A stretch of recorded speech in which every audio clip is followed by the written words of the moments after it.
the UN Security Council. So what we did was a violation of the UN Charter, which is part of the Constitution under Article 6 of the U.S. Constitution. So it was our Constitution says that we can't do that. So yes, illegal as hell is a good way to put it. Politically, what do you think is the best way forward from where we are here? Yes. No, I have no. It's tough. I think that a lot of people are really frustrated with our political apparatus, that we feel like we've been yanking on these levers for a long time and that nothing's happening, that nothing's changing. We get the sense that our president, that our Congress are mouthpieces that are they're saying things a different way, but their policies aren't any different. And people are getting really frustrated.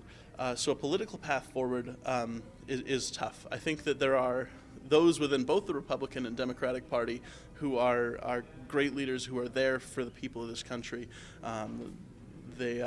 Generally those folks are pretty quickly marginalized. They're kind of sent to the outsides.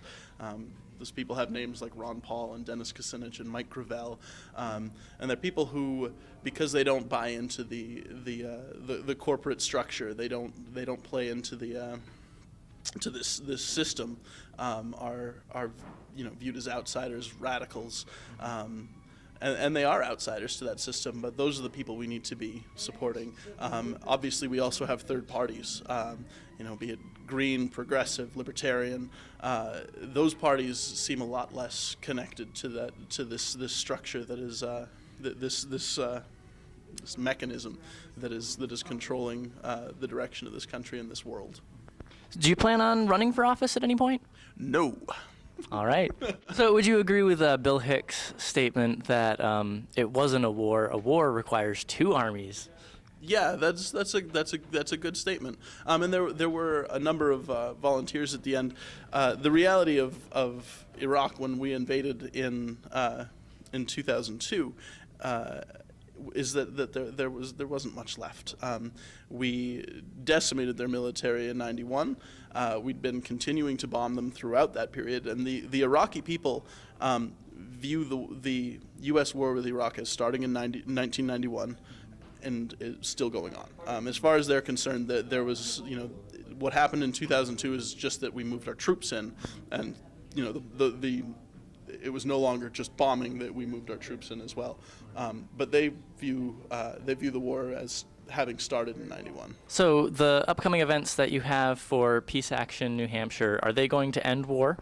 Probably not on their own, no. But they're going to be like a drop in the bucket. They might help. Okay, so that they might help. They might help. Okay, good. This is an interview that the Punk Patriot did with Ethan McCord. You may recognize that name in association with I believe the video was online, was called Collateral Murder. Who are you, and why should we care? Well, I am Ethan McCord. I'm a veteran of the Bravo Company 216 that was in Iraq. We were involved in the WikiLeaks collateral murder video. I was the soldier on the ground who pulled the wounded children from the van. That's who I am. So what are your thoughts on that? Do you feel that actually, there was talk in the media about how that was putting people in harm's way and whatever. Do you feel that is true of anyone aside from Julian Assange? I do not believe that the video release put anybody in harm's way. I believe that it gave the U.S. government a black eye, and it embarrassed them quite a bit. But they immediately turned around and said, "Oh, there was no wrongdoing in this video." And just watching this video without the context is looking at the war through a straw. That's what I'm here for. I was there that day. I'm providing context for that video, and I'm also speaking out that that video is not special in any way, because that video shows a daily occurrence in Iraq of what the Iraq war is showing daily is we're killing innocent people daily in Iraq, children daily, women daily. While I was there, we were given orders for 360-degree rotational fire anytime we were hit by an IED. which was to kill every person on the street. It didn't matter if they had a weapon or not. So it's a daily occurrence in Iraq. What is your favorite color? My favorite color is white, actually. So, as far, like, you know those the magnetic yellow ribbons people put on their cars? Are we putting enough of those on our cars, or should we be putting more on our cars? The yellow magnets. Now, you know, I think that the yellow magnets is a way for people to say, oh, I support the troops, without actually supporting the troops. If they really truly supported the troops, they'd be doing everything they can to bring the troops home. The yellow magnet to me is absolutely nothing. It means nothing. Have you seen the movie Avatar? I have seen the movie Avatar. It's a good movie. Yeah, it's very reminiscent of Dances with Wolves. So. Yeah. Do you like all the special effects? Yeah, Dances with Wolves with more special effects. Yeah. So do you plan on seeing it when it comes out in 3D with all the additional footage? Probably not. No, I'm not a big movie fan. It was a good movie, but you know, just not a big movie fan. So. Do you think that more people would care about the wars in Iraq and Afghanistan if the people there were 10 foot tall and blue?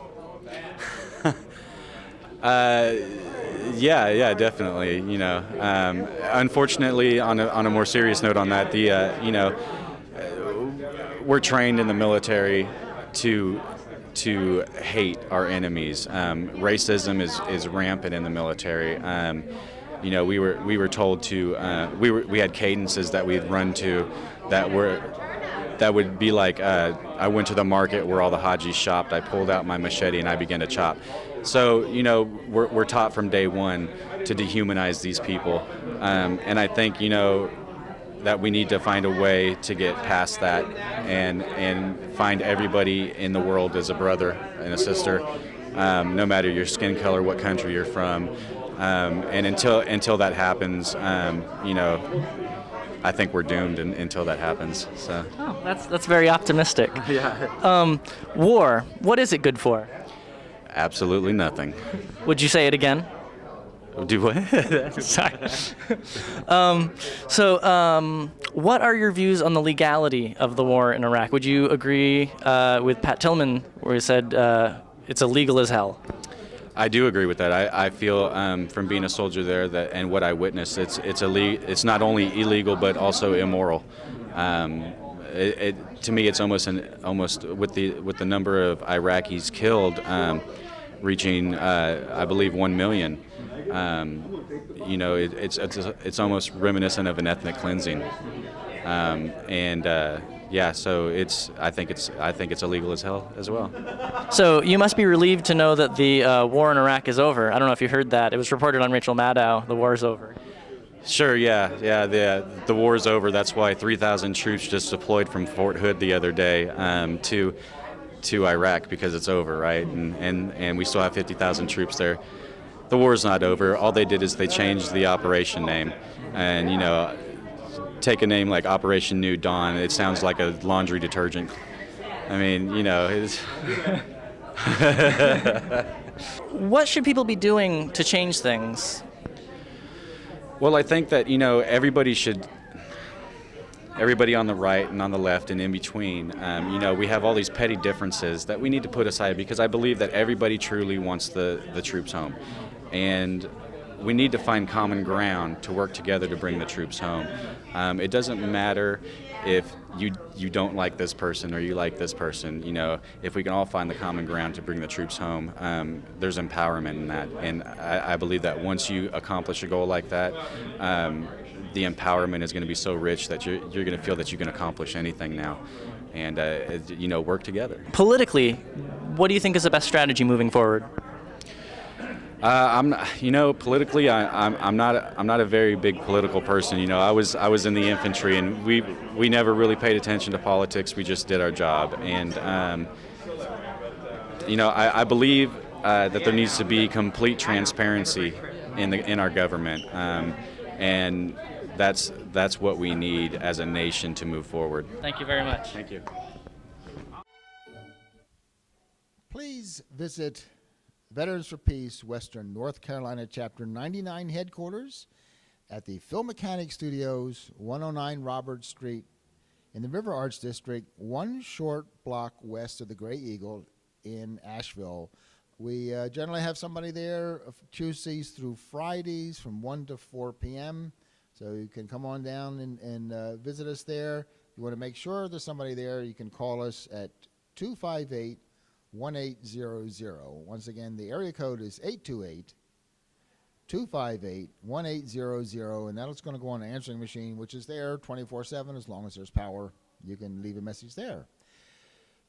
You are invited to stand for peace with the War Resisters League of Asheville, Iraqi Veterans Against the War, Military Families Speak Out, and other peacemongers at the Veterans for Peace Peace Vigil each Tuesday from 5 to 6 p.m. at Pack Place, the intersection of Patton and Biltmore Avenues in downtown Asheville. You don't have to be a member of any of those groups. You just have to be willing to stand for peace in the middle of Asheville, North Carolina, 1 day a week for 1 hour, or any part of that hour. So come on down and have fun.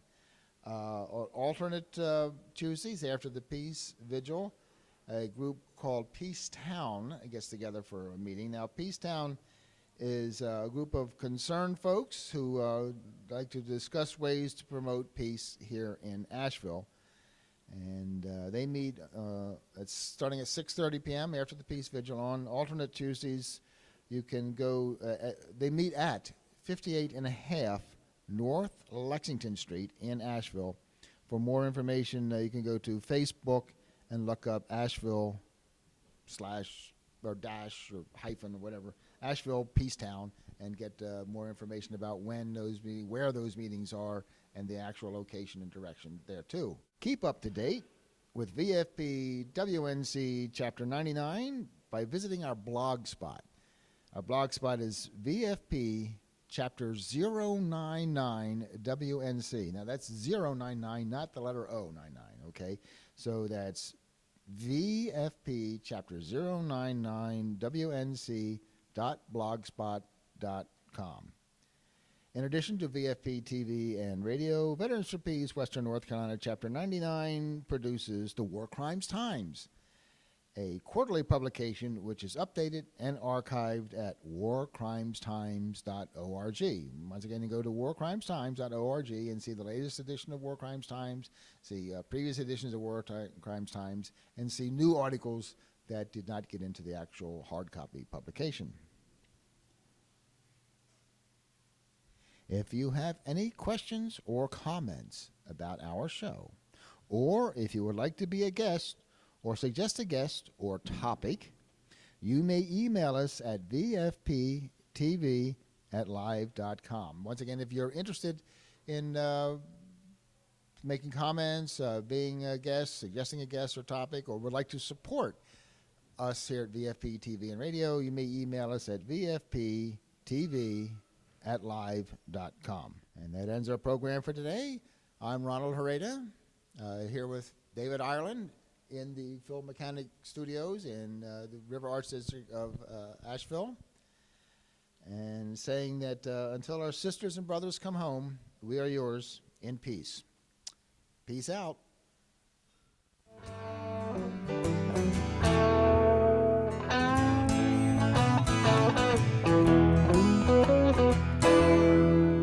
Here's to Lyle, Ken, and Jason, Bob and James and Claire, and Paul and Ron and Kendra, and Dave's one world flag. Honk if you drive by, join us if you can, but there ain't a lot of time left.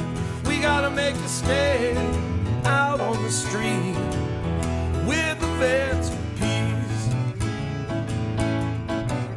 Oh, let the soldier tell the story, standing up for peace. Shout it out for peace, standing up for peace, marching on for peace, standing up.